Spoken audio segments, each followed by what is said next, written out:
And now to talk about our module of the week, let's turn it over to Martin Anderson Klutz, principal solutions engineer at Acquia and a maintainer of a number of Drupal modules and recipes of his own. Martin, what do you have for us this week? Thanks, John. Have you ever wanted to give your Drupal site a more application like feel by only reloading parts of the page that need to change? There's a module for that. It's called Refreshless, and it was created in March of 2016 by Wim Leers, but recent releases are by Ambient Impact, a fellow Canadian. It has a 2.0.0 Alpha 9 release available, and it is actively maintained, has security coverage and test coverage, as well as a documentation guide. Now, there are 40 open issues on the project, only two of which are active bugs against the current branch. And according to Drupal.org, the project is in use by two sites currently. Now, the Refreshless module aims to give Drupal sites a smooth, fast, and responsive experience by using JavaScript to selectively update the parts of the existing page that need to change instead of a full page refresh. It uses the HTML5 history API to ensure the browsing behavior is equivalent, and unsupported browsers will see a standard page refresh instead. Using Refreshless also makes it possible to use transitions with or without the View Transition API in modern browsers, morphing and persistent elements to enhance the application like feel.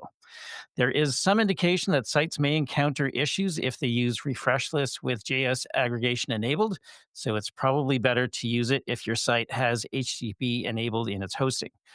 Refreshless is currently built on the Turbo library, built for Ruby on Rails, but there is already an issue open to move the implementation to use HTMX instead, which is why I thought it might be a good conversation for today's episode.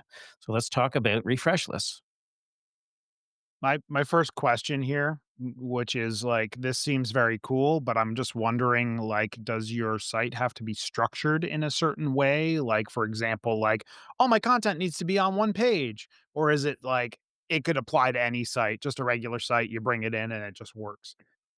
So we'll confess, I haven't really had a chance to kick the tires a lot myself, but notionally the way it works is you don't have to change anything about the way your site is structured. So a modern Drupal site will know which parts of the page are changing. So using the various cache layers, and so based on that, it should be able to provide that application like experience without having to go to some kind of a more like dedicated code heavy front end.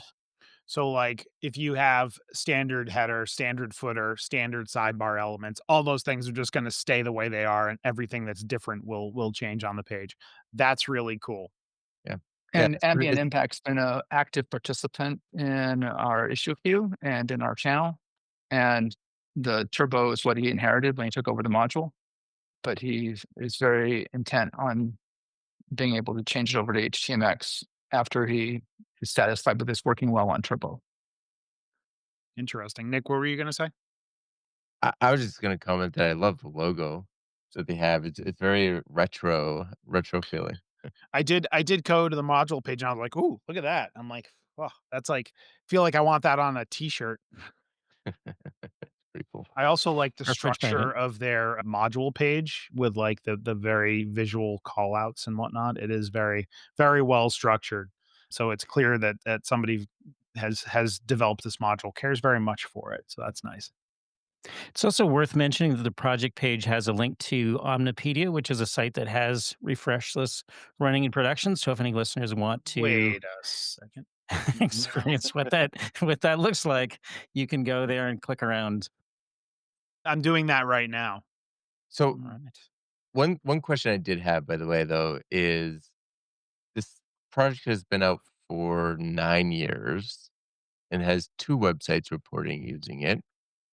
Do we know why it has had such a significant drop? Is it because it just moved from? Because it looks like it had some older releases.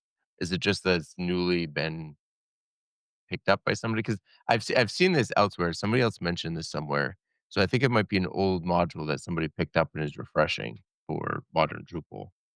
Is that Yeah, it's a good question. I mean, as you say, going back, it looks like probably early after its release, it had over 150 site installs. Maybe a year or so later, it was up over 100 again, and since then has sort of been in a a gradual state of slipping off. But yeah, it's a good question. It may be one of those things that was slow to get updated, let's say to Drupal 9. And then as the rest of the sites moved on, then people have gone to other alternatives. It's also possible that this is something that people were excited about before the sort of headless excitement in Drupal sort of took off, and you know, some people might see that as, if you're going full headless anyway, then maybe there's less need to have something like this for your Drupal front end. I can't really say for sure Mm. why people might have picked it up and then and not continued on with it.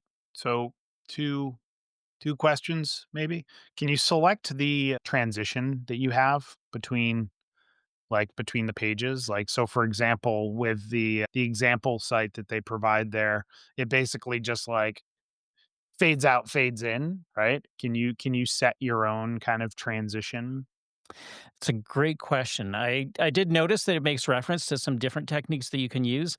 When I was poking around the code base, I didn't really see any options or any places where you can sort of set configuration. Hmm, So I have to imagine there probably is an ability to do that, but it would maybe need to have some attributes in your template or something like that. I'm not 100% sure, to be honest. got it. And then the last one, which you may not know, but I'm going to ask anyway. Any accessibility kind of issues or concerns with the fact that like it doesn't appear to reload the page in a standard way? Yeah, that's a great question. I would think from an accessibility standpoint, the main concern would be that it respects the, prefers reduced motion attribute in the Hmm, browser, which I would hope, sort of at the browser level, that would be built in anyway. But mhm. I don't really know for sure. And maybe if one of our listeners has a better idea of how that interaction would work, then, please update us in the channel. Awesome. So I do want to also state that this was an impeccable piece of advanced research by Martin to find a very topical module for our module of the week. As always, Martin, if folks wanted to connect with you, suggest a module of the week, talk about this module of the week, or just find you in general, how could they go about doing that? We are always happy to have lively discussions about interesting modules, including candidates for module of the week in the Talking Drupal channel of Drupal Slack, or folks can reach out to me directly as ManClue on all of the Drupal and social platforms. Perfect. Thanks a lot, Martin. See you next week. See you then.